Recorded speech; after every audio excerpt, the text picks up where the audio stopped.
ไลค์กดติดตามกดกระดิ่งสวัสดีครับชาวไทยสายยุโรปทุกท่าน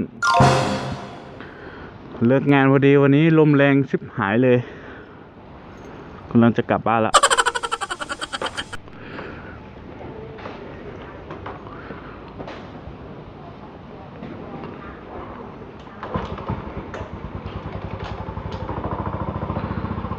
ไปกันนะโอ้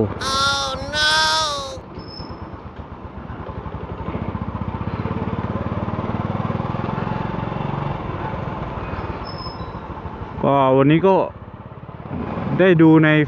เฟซนะครับว่าเชียงใหม่นี่ฝนตกเยอะแล้วนะดูดิถนนมีแต่ใบไม้หมดเลยครับ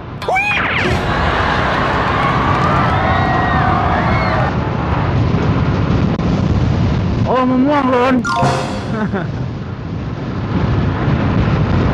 โอ้ยขับเร็วไม่ได้ครับนี่ปิวเลยพายุเข้านะครับ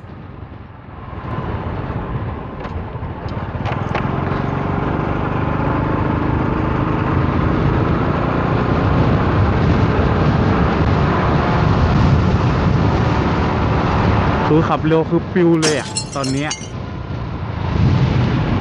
ก็ช่วงนี้ก็ไม่ค่อยได้ลงคลิปนะครับผมก็ขอประทานโทษด้วยนะก็พรุ่งนี้ผมว่าผมจะไปหอเพื่อนจะไปทำคลิปส้มตำกันโอ้เซครับโอ้โหว้าวหนักใจคนสวนอย่างเราเลยกูดูดิ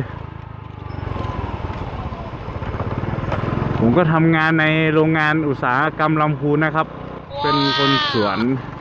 ผมไม่ค่อยที่มีฐานะหรือว่ามีวุฒิสูงอย่างเขานะครับโอ้ยปิวขับเร็วไม่ได้จริงๆนะครับนี่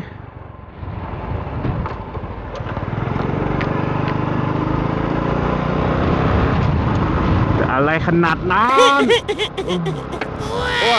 โดนหมวกกันน็อกกูเป็นรอยแล้วเว้ยราคาค่อนที่จะสูงหน่อย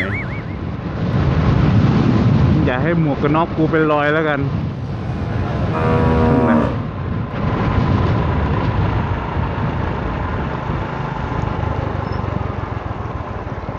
สาวๆโรงงานนี่สวยกันทั้งนั้นนะครับตอนนี้โรงงานโฮย่า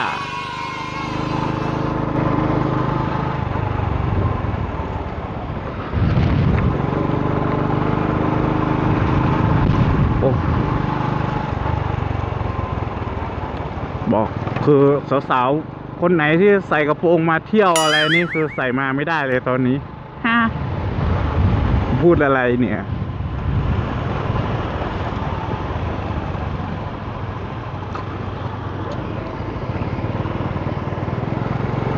โอ้ยจะปิวเซน่า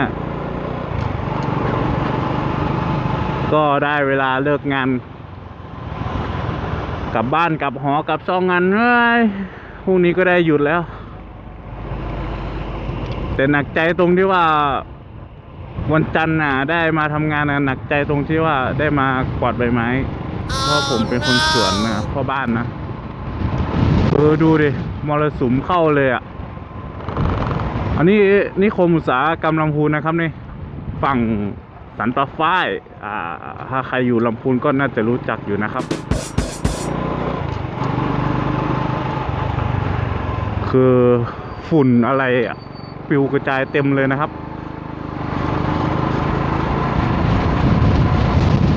ขับเร็วไม่ได้ครับเมื่อกี้ไฟเขียวอันนี้ปล่อยให้ไฟเขียวอีกทีนึงแล้วค่อยไปนะโอ้ปิว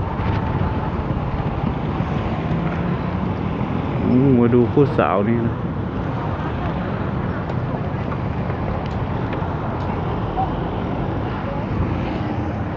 โอ้ดูเสาไฟแดงนะครับนี่โยกเยกเลย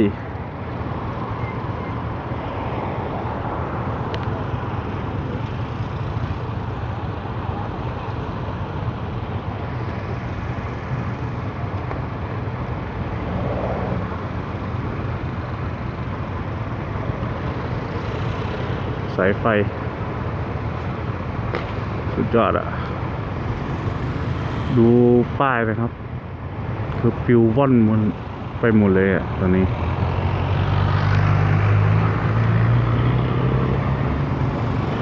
ที่เหลียวไก่เทะ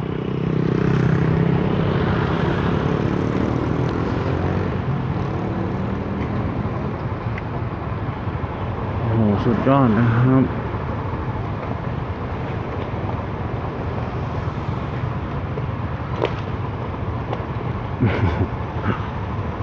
แรงสัตว์ไปครับผมโอ้ยปิวโอ้ยรถทุกคนจะช้าหมดนะดูปิวนะครับนี่ดูพายุเข้าตอนนี้ครับทางเชียงใหม่นี่ฝนตกแล้วนะคนที่ทำงานเก่าแกไปนะครับ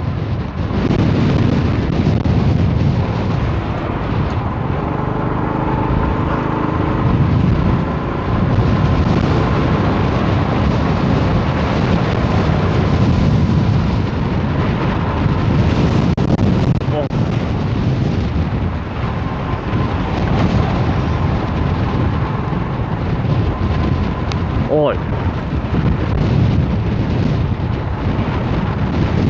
โอ้ยดูที่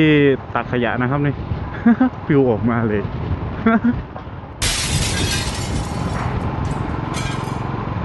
เดี๋ยวผมขอจอดทำธุระส่วนตัวแป๊บนึงนะครับโอเคครับเราไปกันต่อนะครับผม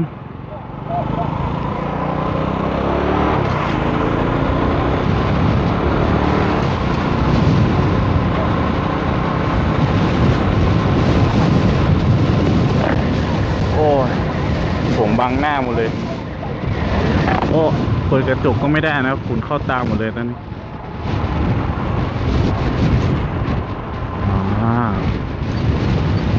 สาวนะครับแน่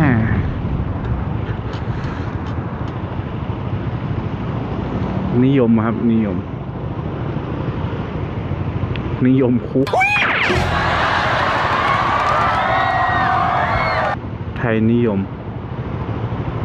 คุณนะ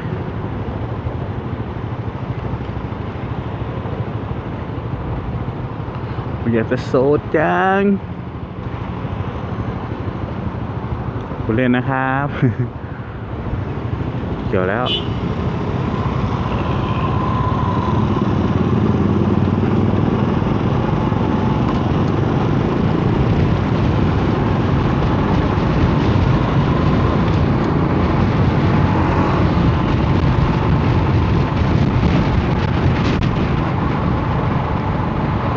โอ้ลมแรงดูไทยนิยม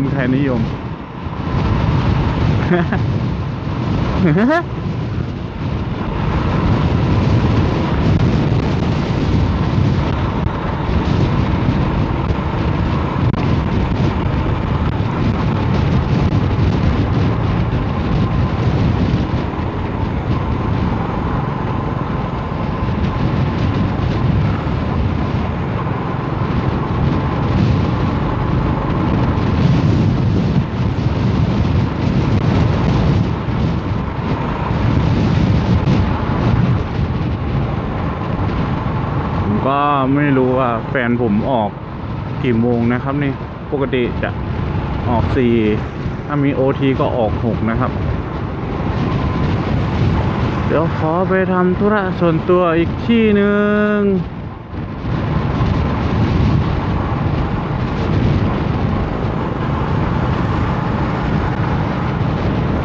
ก็เดี๋ยวจะพาชมดูว่าพายุเข้าแถวๆนี้เป็นยังไงบ้างนะครับหอผมนี่ก็อยู่ข้างๆนี่ครับอยู่กับตลาดเตี๋ยวจริงมาขอดูไทยนิยมเสร็จละไปละ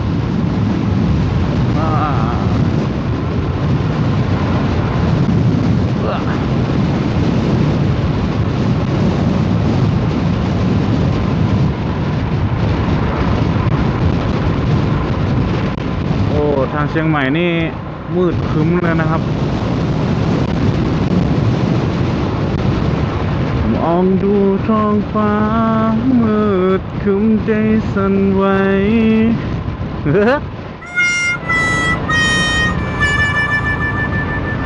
มองดูที่ฉันร้อนรนอยู่ข้างในบ้าเปล่าเนี่ยบ้า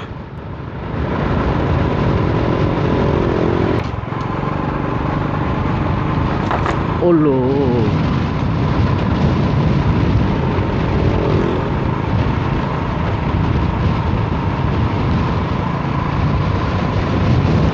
ก็ใครมาเส้นนี้ก็ถ้ารู้ว่ามีพายุอย่างนี้นะครับก็ต้องระวังว่าดอกลมแรงหรือว่าลูกของลมแรงนะครับมันจะหล่นใส่รถคุณนะครับหรือว่าใส่หน้าคุณก็ได้นะ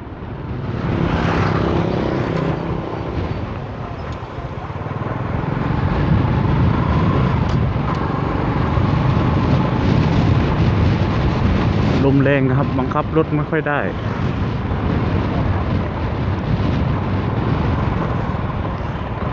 มาหา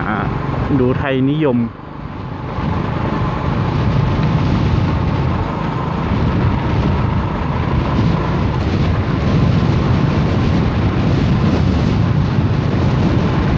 โอเคครับผมขอทำธุระส่วนตัวแป๊บหนึ่ง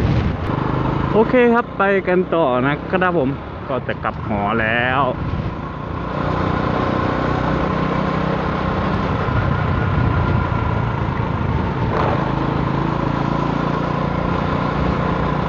โอ้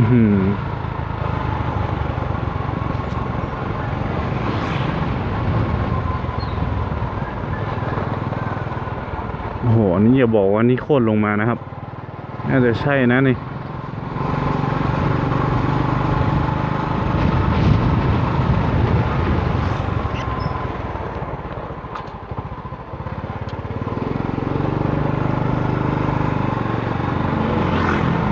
โอ้โห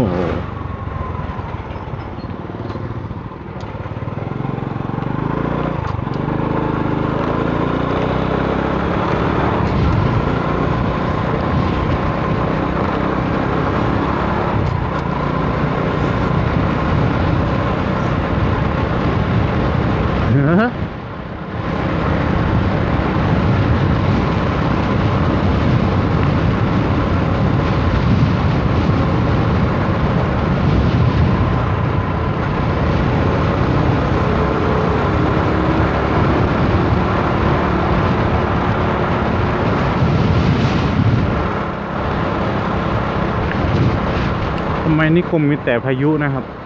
ฝนไม่เคยตกเลยกรมอุตุก็บอกว่าฝนจะตก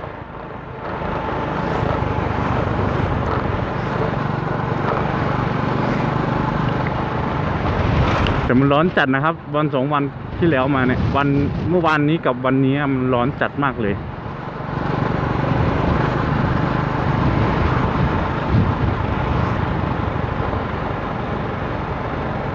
ถึงหอผมแล้ว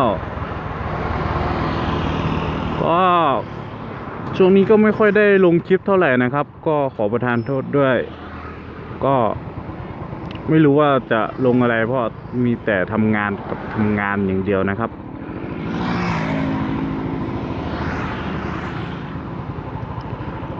ก็สงกรานต์นี้ผมก็ไม่ได้ไปเที่ยวไหนนะครับอยู่แต่ห้องนะครับมันร้อนจัดไม่อยากจะเที่ยวเดี๋ยวดำโอ้ย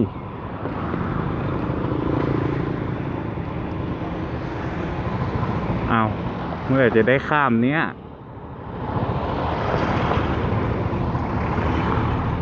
รถหลังก็จะเลี้ยวด้วย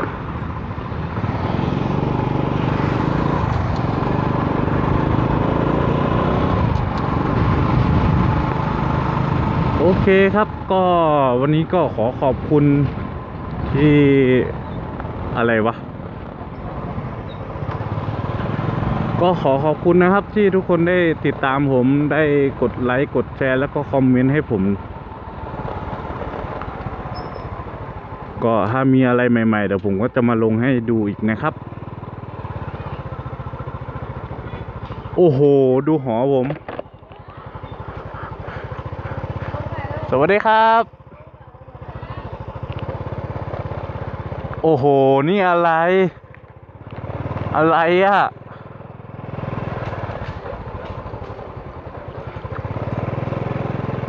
ไม่ใช่นะ โอเคครับ บ๊ายบาย กดไลค์ กดติดตาม กดกระดิ่ง